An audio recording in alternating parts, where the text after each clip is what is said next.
पहले बात सिक्किम में कुदरत का कहर। सिक्किम के कुदरत के कहर से तबाही का मंजर देखने को मिला। दरअसल लोनार्क झील के टूटने से बुधवार को कई इलाकों में अचानक बाढ़ आ गई। निचले इलाकों और तीस्ता नदी के किनारे रहने वाले लोगों को अचानक बाढ़ की चेतावनी दी गई। तीस्ता नदी का पानी सिंगतम और अंगपो जैसे निचले इलाकों में घुस गया है, जिससे बाढ़ हालात बने हुए हैं। देखिए रिपोर्ट। सिक्किम में कुदरत का कहर, बादल फटने से तबाही का मंजर। 30 जवान समेत 41 लोग लापता। 5 की मौत, कैंप और 41 गाड़ियां डूबी। राज्य को देश से जोड़ने वाला बहा हाईवे। सिक्किम में मंगलवार देर रात बादल फटने के बाद तीस्ता नदी में अचानक बाढ़ आने की वजह से 5 लोगों की मौत हो गई। वहीं 43 लोग लापता हो गए। इनमें सेना के 23 जवान शामिल हैं। लिहाजा मौतों का आंकड़ा बढ़ने की आशंका है। वहीं मामले में प्याक्योंग के डिस्ट्रिक्ट मजिस्ट्रेट तासी जोवेल ने सभी जवानों की मौत की आशंका जताई है।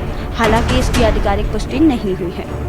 आपको बता दें कि तीस्ता नदी से लगे इलाके में ही आर्मी कैंप था, जो बाढ़ की चपेट में आने के बाद बह गया और यहाँ खड़ी 41 गाड़ियां डूब गई। उधर आसपास के 4000 लोगों को 5 राहत शिविरों में सुरक्षित पहुंचा दिया गया है। बाढ़ की वजह से राज्य को देश से जोड़ने वाला नेशनल हाईवे NH10 भी बह गया है। इसकी वजह से आवागमन बंद हो गया है। देश में बादल फटने की बड़ी घटनाएं। 24 अगस्त हिमाचल प्रदेश के मंडी में फटा था बादल। 9 अगस्त हिमाचल प्रदेश के सिरमौर जिले के पावटा साहिब में बादल फटा। 22 जुलाई शिमला में बादल फटने के चलते आई थी बाढ़, कई गाड़ियां बह गई थी। 25 जुलाई हिमाचल के शिमला जिले के रामपुर में बादल फटने से भारी तबाही हुई थी। डिफेंस PRO के मुताबिक लोहनक झील के ऊपर देर रात करीब 1:30 बजे के आसपास बादल फटा। इसके बाद लाचेन घाटी में तीस्ता नदी में अचानक बाढ़ आ गई। नदी का जलस्तर अचानक 15 से 20 फीट तक बढ़ गया। इसके बाद नदी से लगे आसपास के इलाकों में पानी भर गया। कई घरों में भी नदी का पानी घुस आया। लोग घर छोड़कर सुरक्षित इलाकों में चले गए। सिक्किम में बादल फटने के बाद पश्चिम बंगाल के कलिम्पोंग में भी बाढ़ जैसे हालात हो गए हैं। राज्य के मुख्य सचिव HK द्विवेदी ने बताया कि तीस्ता बैराज से 3 शव बरामद किए गए हैं। उधर प्रधानमंत्री मोदी ने राज्य की स्थिति जानने के लिए मुख्यमंत्री प्रेम सिंह तामांग से बातचीत की और उन्हें मदद का आश्वासन दिया।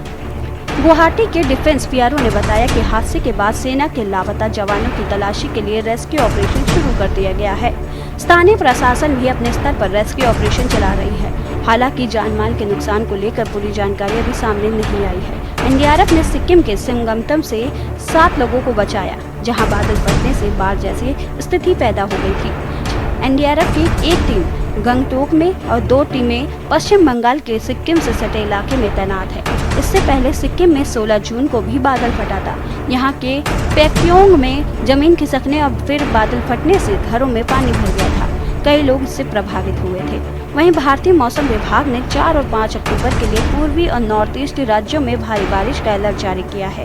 इनमें बिहार, झारखंड, ओडिशा, पश्चिम बंगाल, सिक्किम, असम, मेघालय, अरुणाचल प्रदेश, नागालैंड, मणिपुर, मिजोरम, त्रिपुरा शामिल हैं। स्पेशल डेस्क के न्यूज़ इंडिया।